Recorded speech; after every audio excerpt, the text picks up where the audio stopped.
ते ज्ञानाच्या मार्गाने चालायचं, चांगल्या मार्गाने चालायचं आणि शांतता, सुधीरता, सुज्ञानता ज्ञानेश्वरांच्या महाराष्ट्राकडून चालायचं, शिवरायांच्या महाराष्ट्र.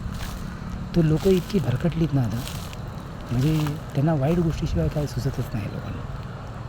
तर ही समाजाला कीड लागली आता, भयंकर मोठी कीड लागली आणि त्याचेच परिणाम हे समाजात दिसत आहेत असं सगळीकडे. म्हणजे मुंबईलाही दिसत आहेत, इकडे बाकीच्या छोट्या छोट्या शहरांमध्ये पाहून दिसत आहेत प्रकर्षाने.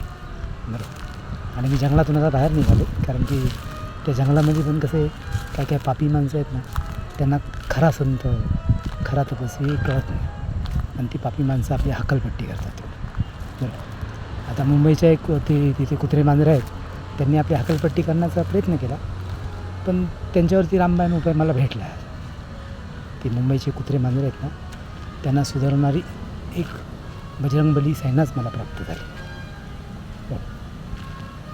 आता इकडे पोलीसवाले, मिलिटरीवाले, काय बँडबाजेवाले असतात ते येतात इकडे प्रॅक्टिस करायला वगैरे, त्यांचा तो आवाज आहे. आणि हे जंगल आता संपत आलं, तर इकडे आता रोड लागणार आहे. पण मी तुम्हाला आता परत एकदा इव्हिनिंगला श्रीराम बोलून, जसं झाड कसं श्रीराम बोलते, तसं मी तुम्हाला एकच सगळ्यांना कळवतो आहे की समाज सुधारवणाऱ्या संघटना तयार करा. आता आदरणीय CM साहेबांनी तसं पाऊल उचललं आहे महाराष्ट्रामध्ये, तिकडे योगी साहेबांनी पण उचललं आहे. काय माहिती काय, जर समाजातील पोलीस आणि महत्त्वाचे राजकार्यकर्ते, महत्त्वाचे कर्मचारी यांनी जर या योजना हाती घेतल्या ना चांगल्या, तर भारतामध्ये नक्कीच चांगल्या गोष्टी घडतील. आणि आपला भारत, महाराष्ट्र सर्व म्हणून संपन्न आहे हे तुम्हाला माहिती आहे.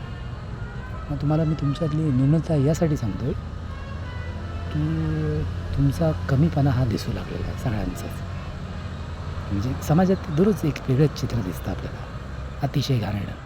मग आपण समाजात बाहेर नाही आलो का ते लोक मोबाईलमध्ये आपल्या ते जहर पसरवतात काही लोक, असं पापी झाली सगळीकडे. बरं. आणि त्याच्यामुळे कसं आहे, येणाऱ्या पिढ्या ह्या भरकटत जातील आणि गांभीर्याने कसं आपलं भरपूर मोठं नुकसान होऊ शकतं.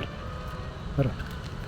कारण की जरी परदेश भरकटत गेले किंवा ते ऑलरेडी राक्षस आहेत, ते तसं आपल्या भारतात आणि महाराष्ट्रात नाही आहे. आपण कसं देवगुणी, देवतत्वातली माणसं आहे. मग आपण कसं आहे, चांगलं वागून आपला देश सशक्त आणि अतिशय सद्गुणी बनवावा अशी मी सगळ्यांना विनंती करत आहे. काही कसं आहे, मी काय कुठला मोठा नेता बिता नाही बघा, की मी कुठला मोठा अधिकारी नाही, पण मी एक सामान्य माणूस म्हणून आणि परमेश्वराचा सेवक म्हणून मी तुम्हाला हे हा व्हिडिओ पाठवतो. कारण की कसं आहे, तुम्ही लेख तर कोणी माझं वाचतच नाही आणि काही लोक वाचतात पण ते मनावर घेत नाही. बरं.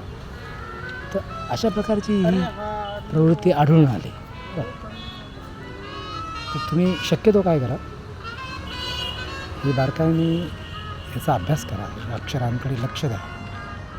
बरं. एकमेकाची टिंगल टवाळकी, एकमेकाला धमक्या देणे, एकमेकाला घाणेरडं काय बोलणे सोडून द्या आसपास.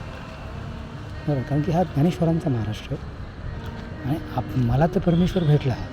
बरं. तो सगळ्या महाराष्ट्रातील प्रत्येक माणसाला भेटावा, भारतातील प्रत्येक माणसाला भेटावा, विश्वातील सगळ्याच माणसांना तो भेटावा असे माझे प्रयत्न आहेत. बरं.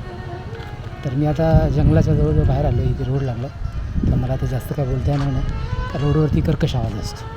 ओके. आणि स्वामी समर्थ ही 2च अक्षरे बोलून मी हा व्हिडिओ पूर्ण करतो.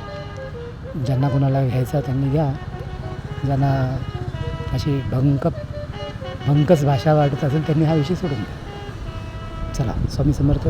जय भारत माता.